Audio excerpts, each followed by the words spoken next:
Bonjour, aujourd'hui je suis très contente de vous retrouver avec la suite de Shaman. En fait, c'est la suite de Shaman. C'est une autre trilogie. Voilà, trois livres merveilleux. Alors, sur le premier, il y avait les trois premiers, c'était initiation, il commençait, il était en Mongolie. Et là, on se retrouve en Arizona 10 ans après. Donc, c'est la suite, la deuxième étape, on va dire. Alors, je vous présente ces merveilles. Vous avez Shaman, voilà, vous avez les trois là, hein, les trois. Le premier, c'est le chemin. Ensuite, vous avez les cieux. Bah oui, vous avez les cieux. Et puis le dernier, magnifique, le tigre et le jaguar. Alors voilà, ça c'est les trois œuvres. Là, on est 10 ans après. On est avec toute sa petite famille qui a évolué, bien sûr. Donc, je vous invite à lire la première trilogie pour en découvrir.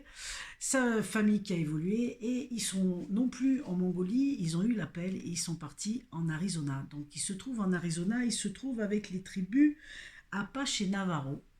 Donc là, on va continuer les initiations, mais ça va être peut-être un peu plus orienté sur les femmes.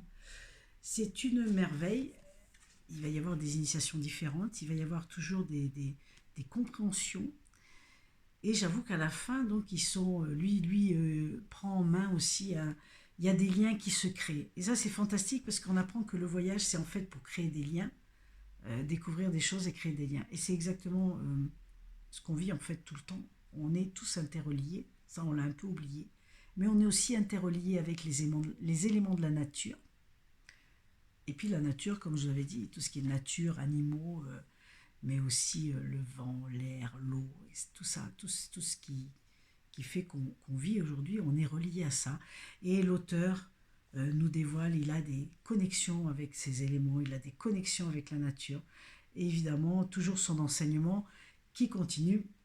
Et là, on comprend les liens entre les histoires de karma et les liens qu'il y a avec tous les gens autour de nous, en fait, avec son parcours.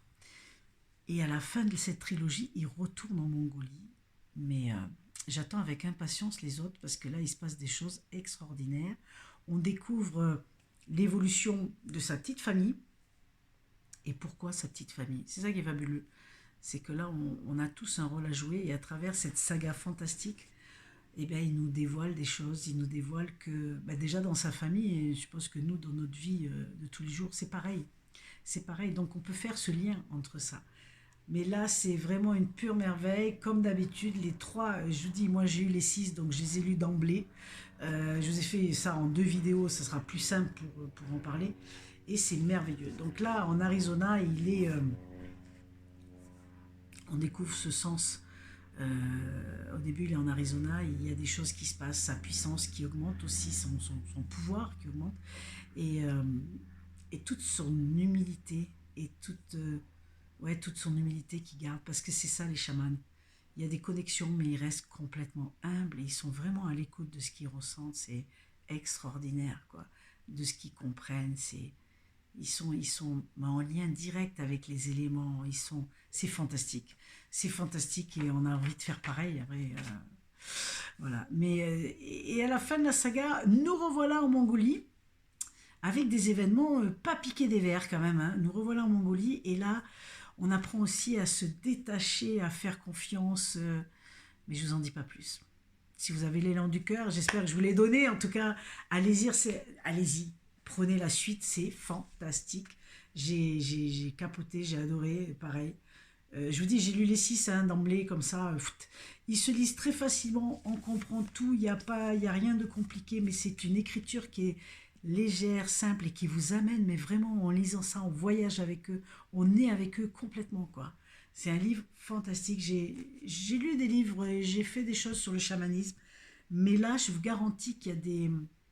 C'est raconté comme si on le vivait nous et on s'identifie aussi à ce personnage. C'est fantastique, on vit dans ses tourments, on est aussi avec ses tourments, on est aussi avec ses joies, on est vraiment avec lui complètement. C'est ce qui fait passer à travers cette écriture Tigrane et c'est fantastique, on sent que c'est quelque chose qu'il a vécu et qui vit, qui porte en lui, quoi. C'est juste extraordinaire. Voilà. Donc les amis, si vous avez l'élan du cœur, ben, j'espère que, voilà, n'hésitez pas. parce que lui ne se trompe jamais. Je vous le dis toujours, et ce n'est que la vérité. Allez, à bientôt pour un autre livre. Partagez, cliquez, abonnez-vous. Voilà, si vous avez le lion du cœur là aussi. Allez, bonne journée.